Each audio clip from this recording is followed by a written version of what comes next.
സസ്യാഹാരികളുടെ പ്രോട്ടീനാണ് മഖാന എന്ന പേരിൽ അറിയപ്പെടുന്ന താമര വിത്ത്. കുറച്ചു കാലങ്ങളായി ഫിറ്റ്നസ് പ്രേമികളുടെ അടുക്കളകളിലെ സ്ഥിരം വിഭവവുമാണിത്. ഇത്തവണ മോദി സർക്കാർ ബജറ്റ് പ്രഖ്യാപിച്ചപ്പോഴും താരം മഖാന എന്ന ഈ വിത്ത് തന്നെയാണ്. ഇതിനായി പ്രത്യേക ബോർഡ് തന്നെ പ്രഖ്യാപിച്ചിരിക്കുകയാണ് ധനമന്ത്രി നിർമ്മല സീതാരാമൻ. ലേന തത്സമയം ചേരുന്നുണ്ട്. Lena, good morning.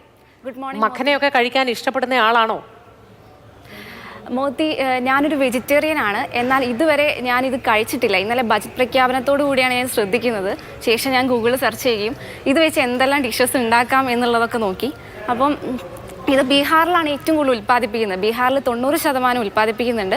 ചൈനയിലെല്ലാം നൂറ്റാണ്ടുകളായി കൃഷി ചെയ്തു വരുന്നൊരു സാധനമാണ്. താമര വിത്തുകളാണിത്.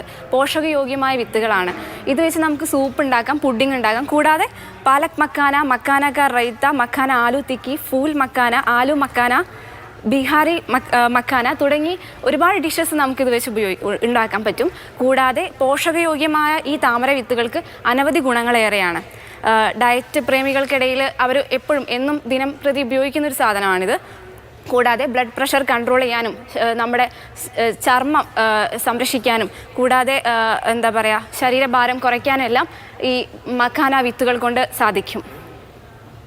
തീർച്ചയായിട്ടും അതുകൊണ്ട് തന്നെ ആയിരിക്കും അത്തരത്തിൽ ഒരു മഖാന ബോർഡ് തന്നെ രൂപീകരിക്കാൻ തീരുമാനമായതും. ലേനയ്ക്ക് നല്ല ദിവസമായിരിക്കട്ടെ എന്ന് ആശംസിക്കുന്നു.